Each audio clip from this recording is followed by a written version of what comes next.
Karoline Leavitt remains Donald Trump's White House press secretary. She performs for an audience of one, and that one is Donald Trump himself. But she doesn't like being asked real questions. She doesn't like being fact-checked. She doesn't like it when reporters don't ask the stupid, leading, silly questions that she wants them to ask.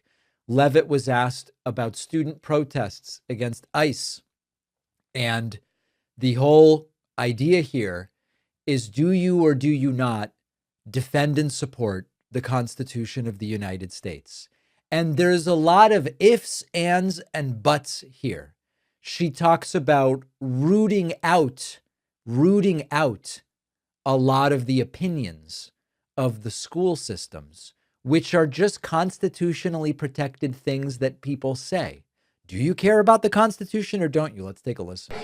Go ahead. Caroline, there's been a series of walkouts from public school students that have been sort of provoked by a number of public school administrators.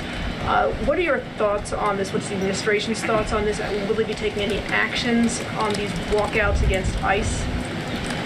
Look, I think obviously the president and the administration support the First Amendment rights of all American citizens. And if they're peacefully protesting, then that's their constitutional obligation and right and responsibility to do so. Of course, the administration also wants to see American school children in school learning and educating. And I think it does speak to the left-wing bias that is unfortunately very present in our nation's public school system. And it's something that Secretary McMahon has been working very hard to root out of our public school system by ensuring that local governance and local control takes place over our nation's public schools, and that parents and educators closest to students have a greater say over curriculum and academia in our country. Yeah.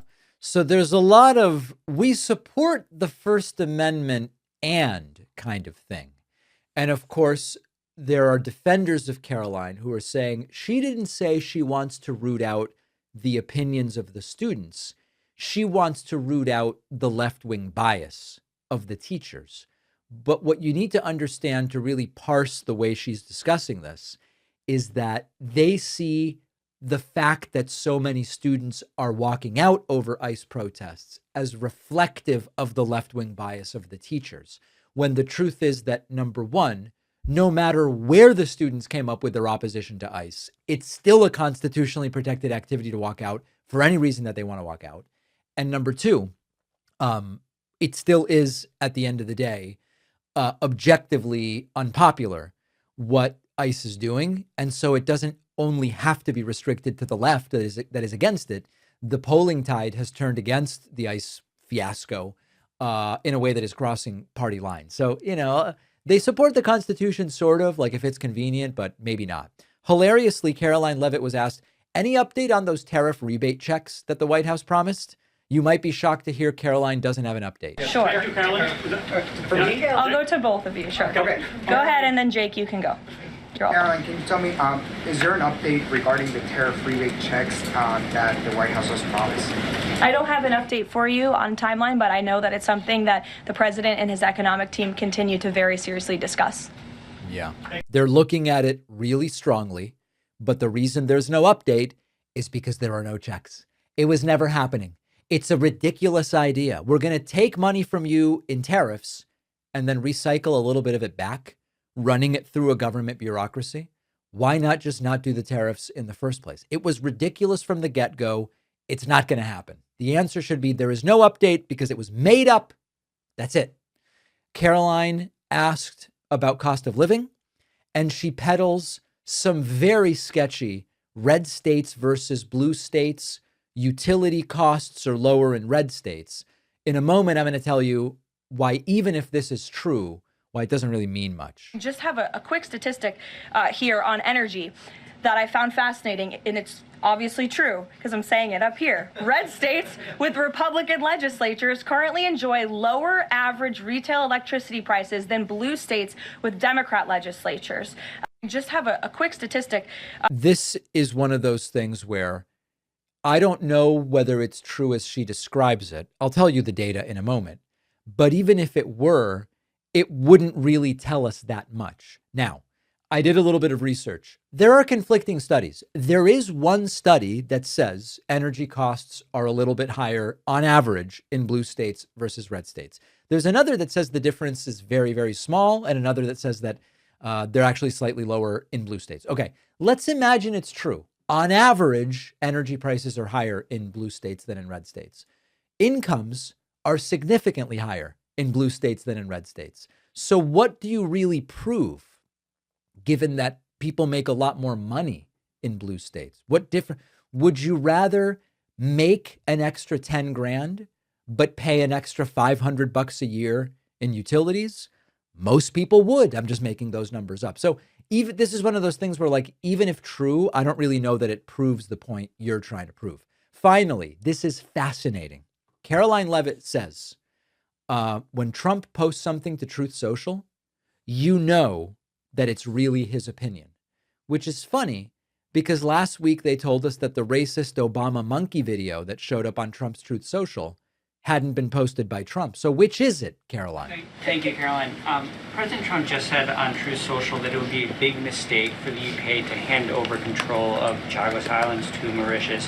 But the State Department earlier this week has said that the U.S. does support that handover. So does this post now suggest that the U.S. does not, or that President Trump has changed his mind on this? The post should be taken as the policy of the Trump administration. It's coming straight from the horse's mouth. When you see it on Truth Social, you know it's directly from President Trump.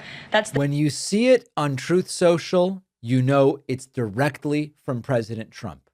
Well, last week she said Trump didn't post the racist Obama monkey video. So is it from Trump or isn't it from Trump? Okay, absolute last one here. Finally, a serious question from the pro-Trump new media seat. You can count on these to be really questions of substantive journalistic value. As his popularity rises around the world, and especially in regions where he's invested so much effort in promoting peace and ending wars, do you think we might be watching the emergence of a global MAGA movement? Is this something that the president has discussed at all? Well, I don't know, Jake, but I sure hope so. A pathetic excuse for a question if I've ever seen one. Karoline Leavitt, I got to tell you, by Trump standards, she's doing all the right things. She may be close. I don't remember how long Kayleigh McEnany served, but Karoline Leavitt may be getting close to a record tenure as press secretary for any Trump presidency because she's doing a proper performance for an audience of one, and that one is Donald Trump. One thing that keeps coming up as AI becomes more mainstream is how casually people are handing over sensitive information. Think about how many private questions and personal struggles and business ideas people have typed into these AI tools, assuming the conversations are temporary. And we're now learning that many of those platforms are storing or reusing the data in ways that users never really consented to. That's why the AI tool I use instead is Venice. Our sponsor, Venice, takes a different approach. Your conversations are encrypted and stored only on your device, not on company servers, never used for training data. Venice runs open source AI models for text, code, images, and video directly in your browser or app. No surveillance or censorship, no content policing. And the Pro plan adds features like PDF uploads, higher usage limits, custom system prompts, and uncensored image generation, while keeping control in your hands. If you want private AI, go to venice.ai/Pakman to get 20% off a Pro plan. The link is in the description.